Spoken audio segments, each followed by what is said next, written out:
인자가 온 목적이라는 제목으로 우리가 말씀을 한번 생각해 보겠습니다. 우리는 어떻게 생각하십니까? 나 하나쯤이라는 혹시 그런 생각을 갖고 있지는 않습니까? 무엇을 할 때에 나 하나쯤이야. 이런 아마 저도 그런 생각들이 마음이 있습니다. 그래서 뭐 모임을 한다든지 또는 어떤 일들을 할 때 보면 뭐 나 하나쯤 빠져도 되겠지. 그죠? 그런 생각들이 우리에게 있을 겁니다. 그래서 한번 잘 생각해 보시기 바랍니다. 어느 날 마을에서 큰 잔치가 있습니다. 그래서 사람들이 잔치를 벌이면서 약속합니다. 우리가 그 잔칫날 모두가 포도주 한 병씩 가져오자. 그래서 이 잔치에 이 포도주를 함께 나누면 좋겠다라고 동네 사람들이 다 이렇게 약속을 합니다. 그래서 잔칫날 약속한 날이 되었습니다. 그래서 사람들이 다 손에 포도주 한 병씩을 다 들고 오는 거예요. 그리고는 이 포도주를 어떻게 했을까요? 큰 항아리에다 다 붓습니다. 같이 자기가 가져온 포도주를 항아리에다 다 붓는 거예요. 자, 그래서 잔치가 이제 굉장히 시간이 지나면서 무르익기 시작합니다. 그래서 사람들이 야, 우리 가져온 포도주 가지고 건배하면서 더 즐겁게 보내자라고 그렇게 얘기를 합니다. 그래서 모두가 그 항아리에서 포도주를 다 한 잔씩 따릅니다. 그리고는 함께 기쁨을 나누고 건배하고 그렇게 같이 마십니다. 그런데 놀라운 일이 벌어집니다. 모두가 포도주를 한 병씩 가지고 와서 큰 항아리에 포도주를 다 같이 부었는데 다 같이 잔을 들고 건배할 때에 포도주 맛이 나는 게 아니라 맹물 맛이 나는 거예요. 그래서 사람들이 그 항아리에다가 그저 포도주를 분명히 붓고 따라서 마셨는데 물인 거예요.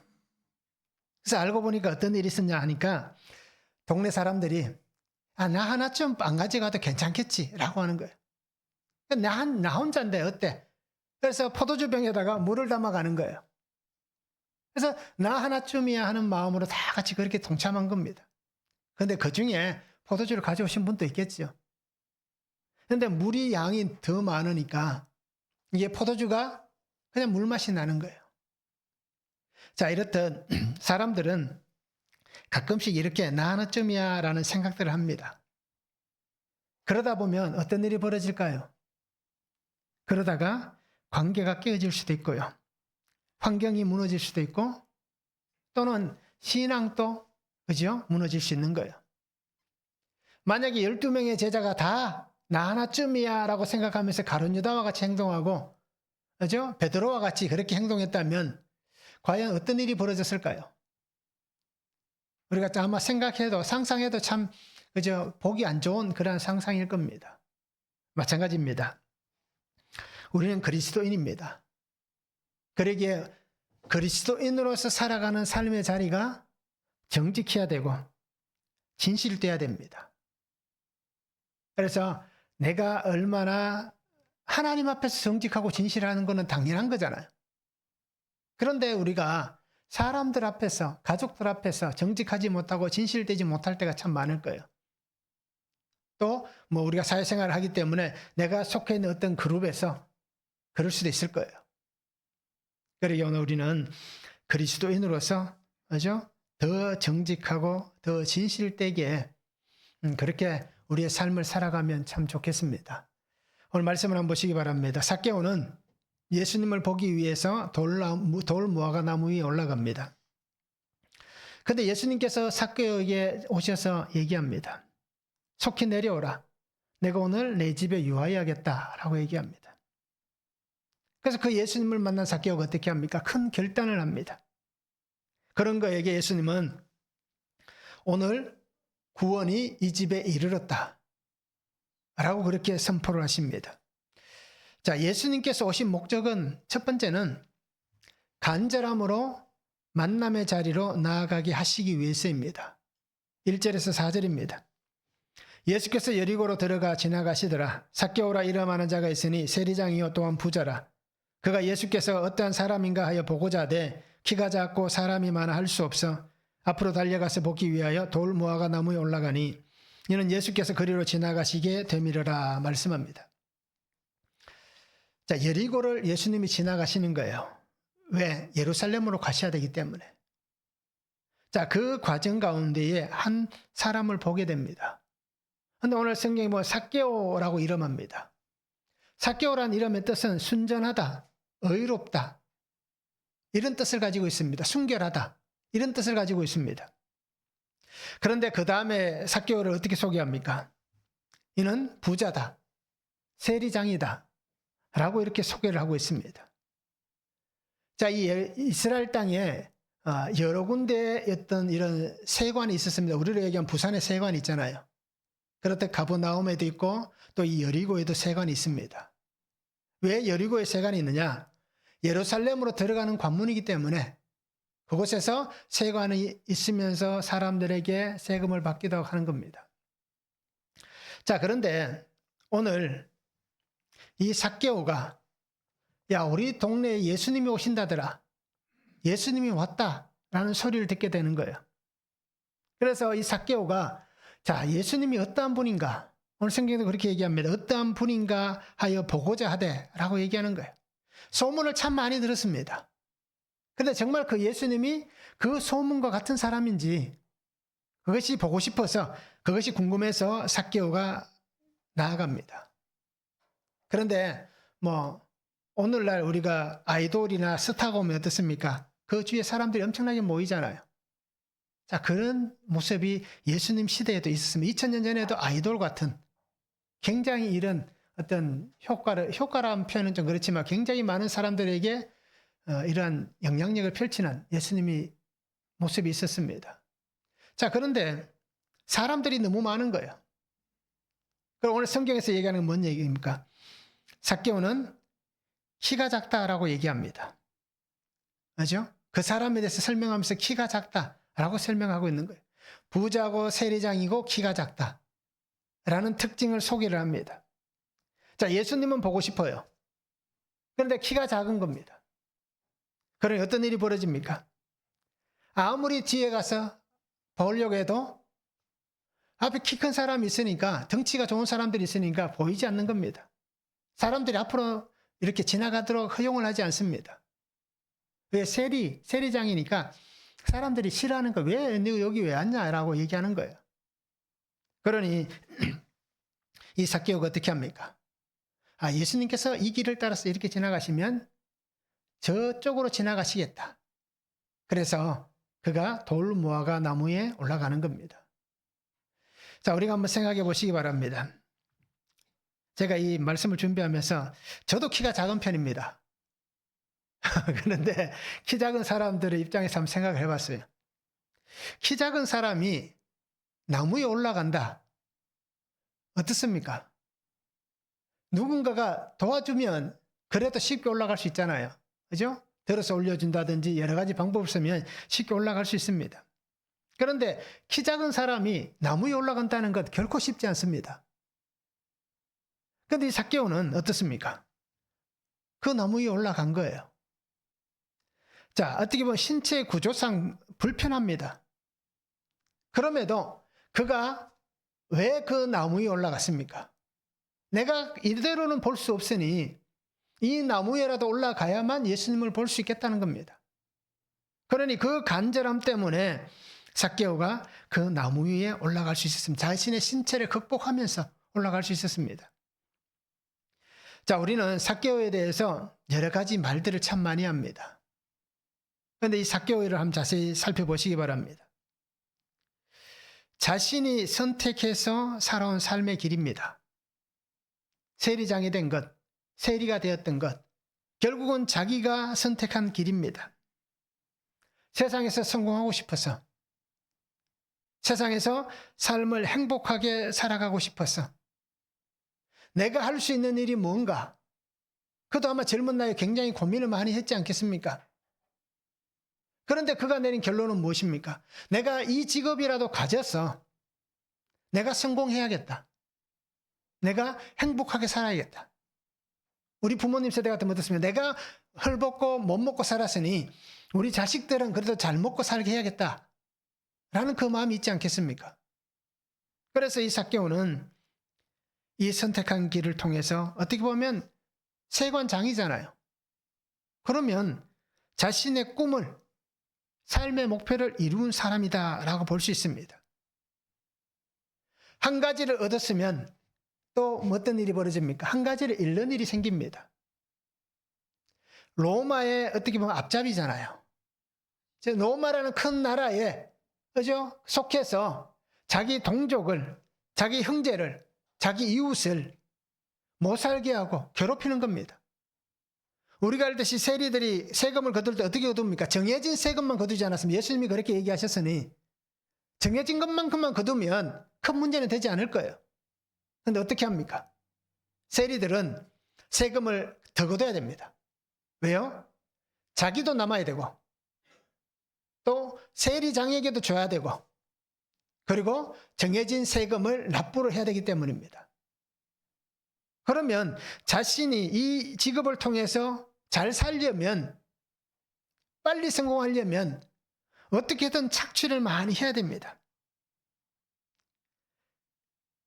그래서 이 사람이 살아온 시간들을 잘 보시기 바랍니다. 그가 이렇게 되기 위해서 얼마나 발버둥을 쳤겠습니까? 오늘날 얘기하면 10층짜리 빌딩을 하나 세우려면 어떻게 해야 되겠습니까? 가진 노력을 다 해야 되잖아요. 누가 돈 주면서 10층짜리 빌딩 세우세요 하고 주는 사람 있겠습니까? 없잖아요. 내가 그만큼 노력을 해야만, 지독하다는 소리를 들어야만 그것을 세울 수가 있는 거예요. 바로 삭개오가 그런 삶을 살았습니다. 그런데 우리가 이 삭개오를 잘 보시기 바랍니다. 이 사람이 왜 예수님을 보고자 이 돌 무화과 나무에 올라갔느냐? 뽕나무에 왜 올라갔느냐? 그의 삶이 성공했다 또는 여유롭다, 넉넉하다라고 얘기할 수 있지만 그가 살아오면서 그 삶에, 그 마음에 무엇인가 결핍이 생겼다는 겁니다. 내가 이렇게 잘 살게는 되었는데 이것 하나를 얻어서 또 다른 무엇인가를 잃어버리는 그 결핍이 이 삭개오에게 생겨난 것입니다. 아마 자기도 잘 모르실 거예요. 내가 왜 이렇게 그저 답답하고 내가 왜 이런지 잘 모를 수도 있습니다. 본인도. 그 답답한 그것을 알 수 있는 사람은 아무도 없는 거예요. 자기 결핍이 무엇인지는 알지만 왜 이런 결핍을 통해서 내가 이렇게 어려운지 정확하게 아는 사람은 아무도 없습니다. 그때에 아마 긴 시간 고민하며 살던 그에게 예수님의 소리가 들려지는 겁니다. 예수님이 여리고로 오신다더라. 지금 마을 입구에 들어오셨다. 야, 보러 가자라고 사람들이 다니는 그 소리가 계속해서 들려지는 겁니다. 그리고 분명히 그런 얘기를 들었을 거예요. 결핍이 있는 사람들, 뭐 죄가 있든 병이 있든 무엇이든지 결핍이 있던 사람들, 그들을 예수님께서 해결해 주셨다. 이 놀라운 소식을 들은 겁니다. 이 사건을 들은 거예요. 그러니 이 예수님의 이름이 예수님께서 구원하시고 고치시고 새롭게 하시는 그 소식이 이 삭개오가 예수님을 만나기 위해서 나아가는 그 자리로 인도하였다라는 것입니다. 우리도 마찬가지잖아요. 우리가 예수 믿은 것, 뭐 부모님이 교회를 다녀서 뭐 그렇게 다니신 분도 있겠지만, 그런 분들도 어떻습니까? 예수님이 믿으셔야 된다라는 소리를 들었기 때문에 온 거잖아요. 우리에게는 예수님의 소리가 들려졌기 때문에 우리도 이 시간에 이 자리에 나와 있는 것입니다. 그렇듯 예수님의 이름이 이 삭개오를 그 자리로 인도하였습니다. 그런데 자신을 가로막는 것, 어떤 환경입니까? 키가 작다. 사람이 많다. 도저히 볼 수가 없다. 그래도 나는 봐야겠다. 이 간절함이 만남의 자리로 나아가게 하는 것입니다. 그래서 삭개오가 우연히 돌 무화과 나무에 올라간 게 아니라 하나님께서 그 자리에 있게 하셨다는 것입니다. 이것이 신앙의 고백입니다. 오늘 내가 예수 믿는 것도 그냥 우연히 나와 있는 게 아닙니다. 하나님께서 나를 부르셨기에, 나를 이 자리에 두셨기에 내가 예수님을 믿을 수 있는 거예요. 결국 내가 예배하고 예수님을 믿는 것은 나를 그렇게 살도록 하나님께서 인도하셨기 때문이다라는 것입니다. 이것을 우리는 예정론이다라고 얘기하는 거예요. 베드로전서 2장 25절에 말씀하잖아요. 너희가 전에는 양과 같이 길을 잃었더니 이제는 너희 영혼의 목자와 감독 대신 이에게 돌아왔느니라. 양은 바로 앞도 못 봅니다. 눈이 나빠서. 그러니 지 가고 싶은 데로 가면 길을 다 잃어버린 거예요. 낭떠러지로 가는 거예요. 그런 우리가 목자이신 감독이신 예수님에게 돌아왔다라는 것입니다. 그래서 오늘 우리를 이곳에 있게 하신 분은 하나님이시고 목마른 자에게 물을 주시는 분이 하나님이십니다. 그러기에 예수님의 부르심 앞에서 우리가 만남의 자리로 나의 돌무화과로 그죠? 나의 여리고로 갈 수 있는 그런 성도들 되면 좋겠습니다. 한번 적용해 보시기 바랍니다. 나에게 있는 결핍은 무엇입니까? 나는 어떤 결핍이 있습니까? 지금 나에게 가장 필요한 것은 무엇입니까? 내게 결핍이 무엇이 있는지, 나에게 지금 가장 필요한 게 무엇인지 한번 적용해 보시길 바랍니다. 삭개오와 같이 예수님을 만나기 위해서 내가 결단하고 나무 위에 올라가야 하는 그러한 적용은 무엇입니까? 어떤 적용을 해야겠습니까? 어떤 적용을 해야 내가 삭개오와 같이 나무 위에 올라가겠습니까? 한번 우리가 찾아보시고 적용해 보시기 바랍니다.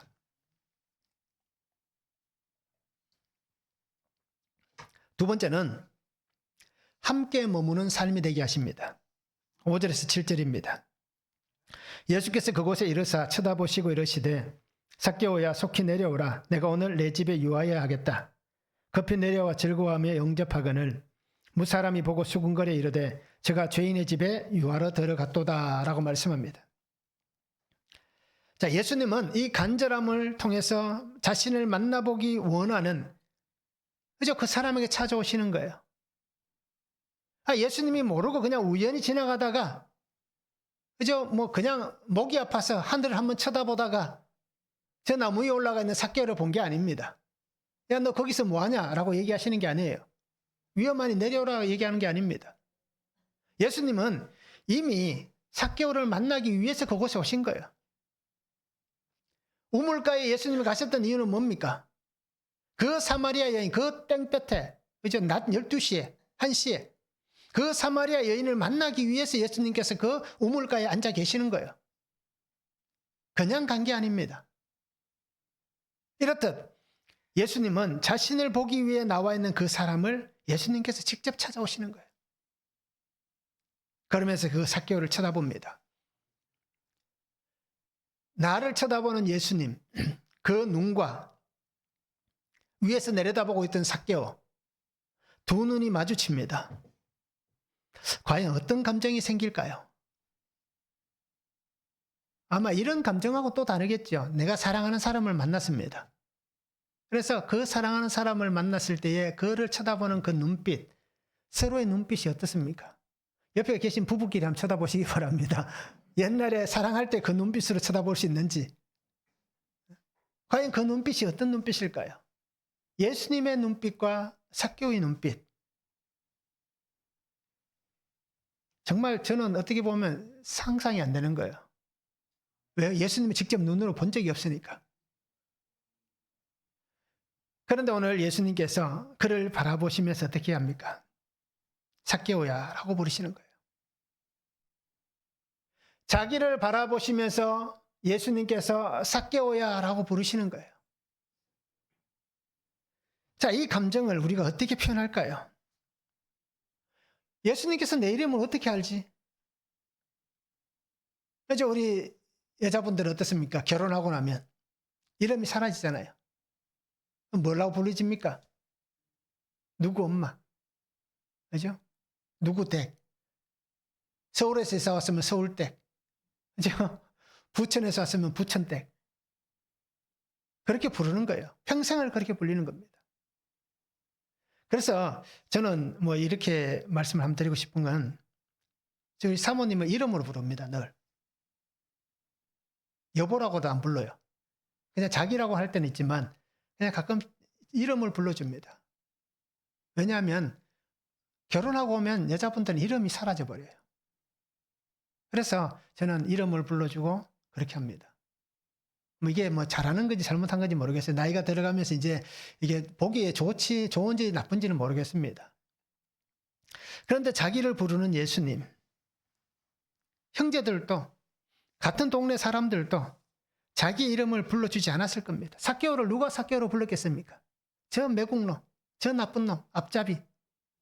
우리 일제시대를 한번 생각해 보시기 바랍니다. 그때 그 사람들에게 이름 불러준 사람들이 있었겠어요? 없었는 겁니다. 뒤 돌아서서는 욕하고 그러는 거예요. 그러니까 삭개오라는 이름은 사라진 겁니다. 사람들은 자신을 볼 때에 삭개오가 쳐다본 예수님의 눈빛을 보지 못했을 거예요. 안 그렇습니까? 죽일 듯이 싸우는 사람들의 눈빛은 어떻습니까? 살기가 있잖아요. 사람들은 아마 그런 눈으로 자신을 봤을 거예요. 그런데 예수님의 눈은 다른 겁니다. 오늘 우리가 정말 하나님 안에서 살아가면서 하나님을 만난 우리의 삶이 변화되고 새로워지시기 바랍니다. 예수님께서 나의 이름을 불러주신다. 김춘수 시인의 꽃이라는 시가 있잖아요. 그 중간에 보면 이런 얘기가 있습니다. 내가 그의 이름을 불러주었을 때 그는 나에게 와서 무엇이 됐다고 얘기합니까? 꽃이 되었다라고 얘기하는 거예요. 내가 그 사람의 이름을 불러줄 때에 그 사람이 나에게 꽃이 되었다라고 얘기합니다. 시인은. 자, 예수님은 삭개오를 부르시고 내가 오늘 너희 집에 하루 머물러야겠다. 유하해야겠다. 하루 머무르겠다라는 말씀입니다. 그래서 삭개오는 급히 내려옵니다. 그리고 영접합니다. 삭개오의 기쁨을 우리가 한번 생각해 보시기 바랍니다. 말로 표현할 수 없는 기쁨입니다. 그에게 생겨난 이 기쁨은 지금까지 그가 살아오면서 경험했던 세상이 줄 수 없는, 세상에서 이런 기쁨을 누려보지 못했던 그 참 기쁨을 이 사람이 누리게 된 것입니다. 그가 정말 세상에서 인정받기 위해서 그렇게 발부둥치며 살았는데, 그런데 그에게는 누구도 인정해 주지 않았는데 자신을 처음 보는 예수님께서 자기를 인정해 주시는 기쁨이 있습니다. 사람들은 수군거립니다. 세상은 수군거립니다. 어떻게 죄인의 집에 들어가느냐? 어떻게 저럴 수 있냐? 예수님 어떻게 그럴 수 있냐라고 얘기하는 거예요. 어떻게 죄인과 함께 잠을 자고 하루를 보내느냐라고 얘기합니다. 근데 예수님은 벌써 말씀하셨습니다. 누가복음 우리가 5장 31절과 32절에 보면 복음서에 똑같이 나오지만 건강한 자에게는 의사가 쓸데없고 병든 자에게라야 쓸데있나니 내가 의인을 부르러 온 것이 아니요 죄인을 불러 회개시키러 왔다라고 얘기하는 거예요. 결국 삭개오가 의인이었어. 돈이 많았어. 로마에서 어떤 힘이 있는 사람이어서 예수님께서 그 사람을 만나는 게 아닙니다. 그가 죄인이기 때문에 이 죄인 삭개오를 만나서 그를 변화시켜서 회개시키기 위해서 그가 삭개오를 만나고 있다라는 것입니다. 예수님은 함께 머물기를 원한 거예요. 함께 살기를 원하는 거예요. 함께 있어야 기쁨이 있습니다. 함께 있어야 감사가 있습니다. 함께 있어야 새로운 소망과 하나님의 역사심의 은혜가 있는 것입니다. 오늘 우리에게도 찾아오셨습니다. 우리에게 찾아와 주셨어요. 그러면서 예수님께서 내가 너와 함께 있기를 원한다. 내가 오늘 내 집에 유하여야겠다. 내가 오늘 너의 삶에 유하여야겠다. 하면서 지금 나와 함께 하기를 원하십니다. 나의 집이든 나의 환경이든 나의 생각이든 나의 계획이든 나의 삶의 전부를 하나님께서 함께 하기를 원하십니다. 내가 그곳에 있고 싶다라고 말씀하는 거예요. 그런 우리는 예수님께 얼마나 자리를 내어드리고 있습니까? 나는 함께하고자 너를 찾아왔다 말씀하시는데 우리는 얼마나 예수님께 공간을 드립니까? 예수님을 전적으로 허용하고 있습니까? 아니면 부분적으로만 허용하고 있습니까? 우리는 자신의 공간을 갖기를 원합니다. 그래서 누구에게도 침범받지 않는, 누구도 들어올 수 없는 그 공간을, 집을 짓고 있는 거예요. 그래서 그 집 안에는 아무도 못 들어오는 거예요. 남편도 못 들어오고 아내도 못 들어오는 거예요. 자식들도 못 들어오는 거예요. 그러면 그 자리에 예수님이 들어갈 수 있을까요? 못 들어가는 거예요. 우리는 그런 공간을 가지고 있습니다. 나만의 공간을 만들어서 더 높이 울타리를 쌓는 거예요. 누구도 못 들어오도록. 하늘까지 바벨탑을 샀듯이 그렇게 담장을 샀습니다. 누구에게도 허용하지 않습니다. 나만의 왕국을 만들어 살아갑니다. 이것이 우리의 현실입니다. 그래서 우리는 나만의 자리가 있습니다. 그 자리를 우리가 없애야 됩니다. 나의 공간을 없애야 되는 거예요. 그래야 하나님이 그곳에 계시는 겁니다. 사형리 우리가 잘 알잖아요. 우리의 삶의 중심에 예수님이 계셔야 하는데 내가 늘 앉아있으니 아무것도 안 되는 겁니다. 그리고 우리는 예수님이 내가 너와 함께 살고 싶다. 오늘 내가 너의 집에 유하여야겠다. 말씀하실 때에 주님과 함께 살아가는 그러한 성도들 되면 참 좋겠습니다. 한번 적용해 보시기 바랍니다. 기쁨과 감사함으로 예수님과 함께 살고 있습니까? 어떻습니까? 예수님과 함께 잘 살고 있습니까, 지금?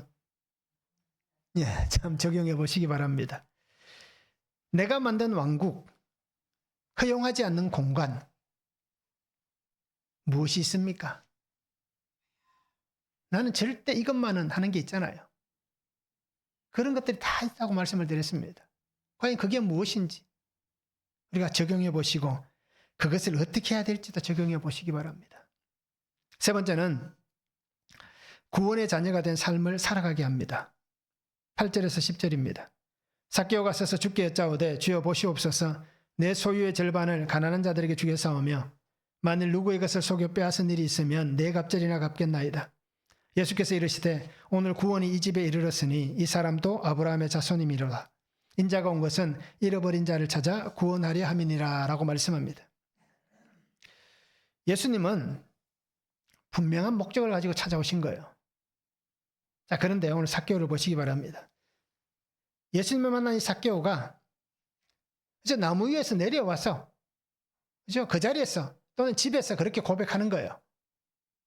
상상할 수 없는 그러한 결단을 합니다. 우리는 도저히 할 수 없는 적용을 하고 있습니다.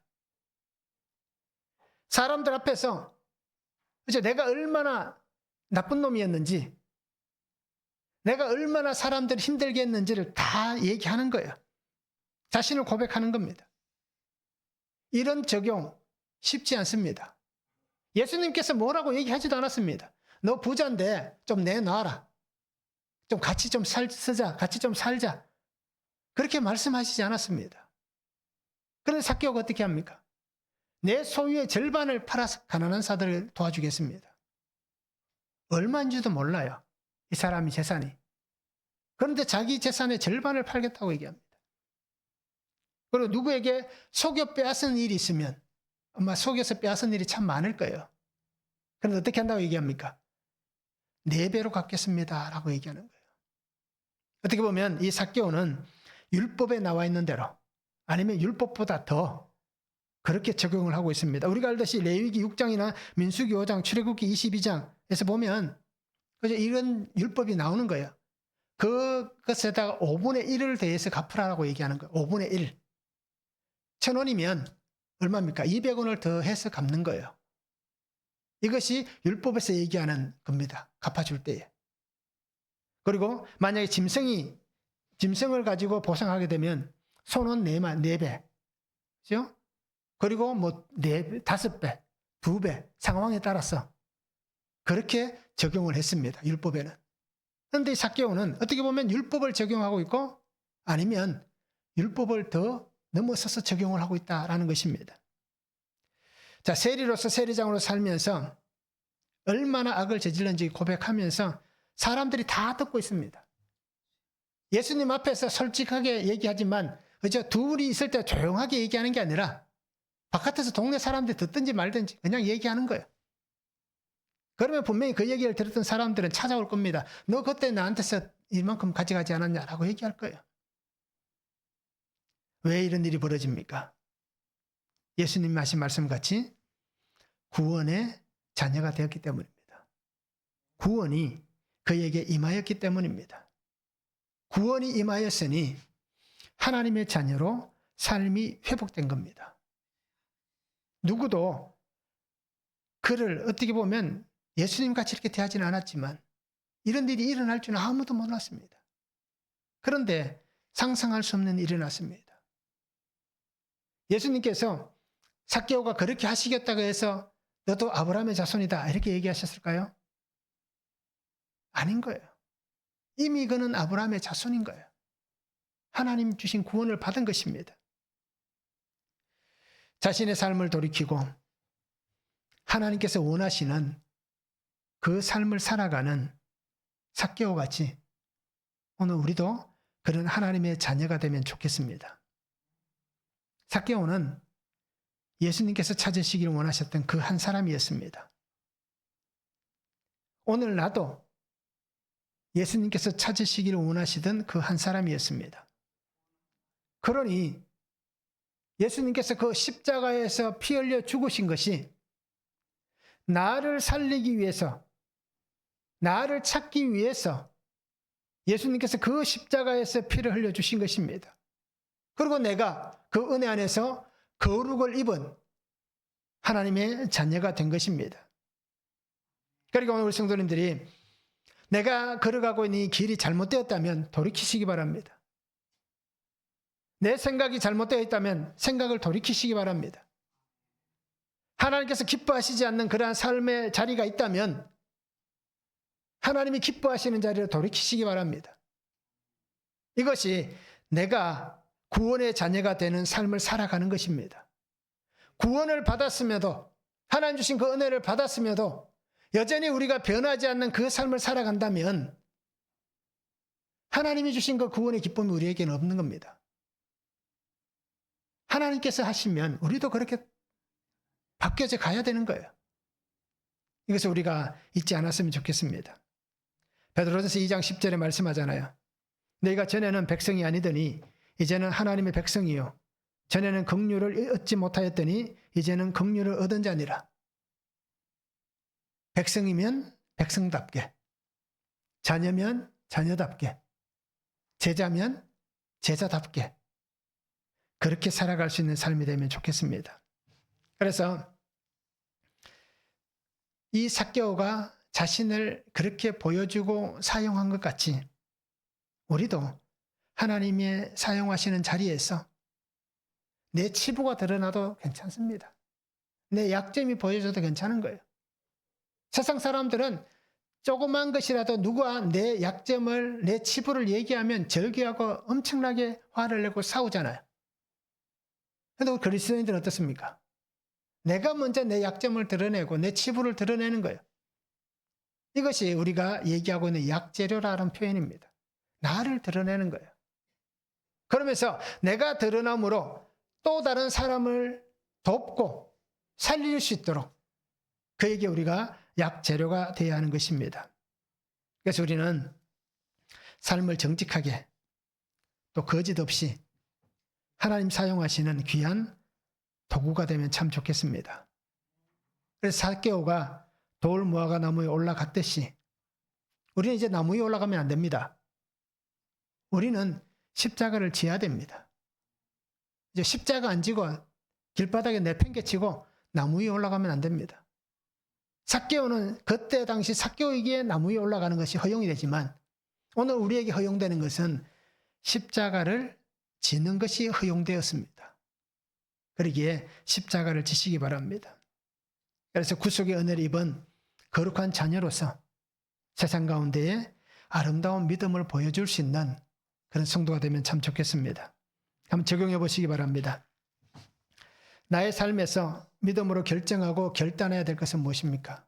내가 믿음으로 살기 위해서 나의 삶의 자리에서 무엇을 결단하고, 그죠? 무엇을 결정해야 될지 한번 적용해 보시길 바랍니다. 예수님의 구원하신 그 기쁨과 은혜 안에서 오늘 나에게 하나님 주신 하늘의 기쁨이 있는지, 하늘의 기쁨으로 살아가고 있는지, 다르게 얘기하면 기복이 아니라 팔복으로 살아가고 있는지 우리가 한번 적용해 보시면 좋겠습니다. 자, 삭개오는 자신의 이름을 불러주신 예수님을 믿음으로 붙잡았습니다. 이렇듯 오늘 우리도 주님을 붙잡으시기 바랍니다. 잃었던 한 영혼을 찾으시는 예수님께서 오늘 또 한 영혼을 찾으시기를 원하십니다. 그 일을 이제는 누가 해야겠습니까? 내가 해야 됩니다. 십자가를 지고 그렇게 해야 됩니다. 그래서 주의 말씀 안에서 십자가, 구속의 은혜 역사를 이루시는 주님과 함께 살아갈 수 있기를 원합니다.